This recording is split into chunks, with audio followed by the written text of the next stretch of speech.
Hi, I'm Pete Moore, editor of Shooting Sports magazine, and this is Gun Mart TV. In the UK, a lot of guys talk about high power rifles, and in most cases they're thinking 30-06, 300 Win Mag. But if you think about African Plains game, buffalo, and some really tough targets, the old 375 H&H Magnum is the one people talk about. And often when you go to Africa to shoot buffalo, they will not sometimes let you shoot with a lesser caliber. What we have here is Ruger's take on the 375 H&H Magnum. The gun itself is the Hawkeye, which is the latest model, African. Ruger do make some rather nice big game rifles, but this is what you wouldn't call a budget gun, but it's around about £1,000, maybe a bit more, compared to perhaps 2,000 or 3,000 for the more prestigious makes. The 77, we all know it, it's essentially a Mauser 98 action, which is a good solid action. Ruger have taken this gun and tweaked it to become the M77, which is the third version. This is my personal gun, and the reason I like it is it's a no-nonsense, simplistic rifle.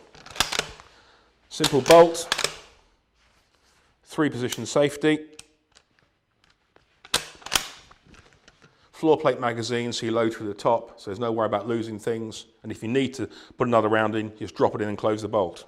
What makes this gun rather unique is the fact that Ruger went to see Hornaday, who was, we know, are good ammunition producers, and they decided to come up with their own modern take on the 375 H&H Magnum. Don't get me wrong, the 375 H&H is a great cartridge. However, Ruger and Hornaday have looked at this and decided they can make it better. As you can see, the two rounds are very different. This one is the 375 Ruger, which is a rimless design, and this is the old 375 H&H, which is what they call a belted Magnum. There's a rim at the end of the case where the round headspace is on. On average, the 375 H&H Magnum will give you around about 2,500 feet per second, which translates to approximately 4,200 foot-pounds, 4,100 foot-pounds.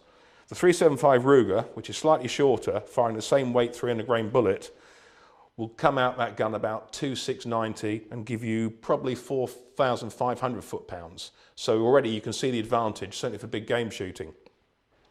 Also, I have found, having shot 375 H&H's of a similar spec and weight and size to this, that the Ruger round, I would say, is a little bit smoother and certainly more accurate. So let's have a quick look at the gun.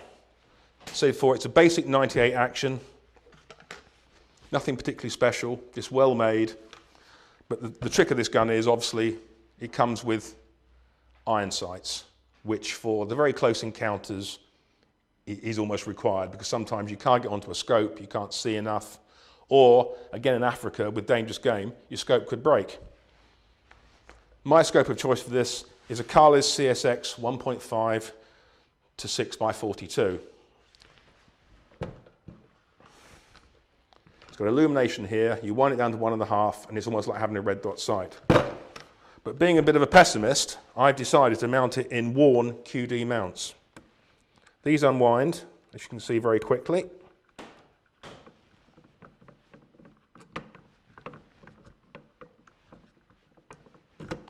Scope comes off. You've seen, just have the straight iron sights, which sometimes you have at 25 yards in the bush or even closer, it's really what you've got time to use. Ruger got things all covered with this gun. A couple of things I've had done to it. I put a thicker, heavier recoil pad on it and put a recoil absorbing mercury filled tube in the butt. It's okay as it is, but I just find it shoots a little bit smoother. Accuracy wise, off a bag, you can expect this gun to shoot an inch and a half at 100 yards, which for a big game gun is very impressive. I think when you see it shooting later on today, you'll see that it's quite a smooth operator. And in terms of price and value for money, I really think the Ruger 77 Hawkeye African is a hard gun to beat.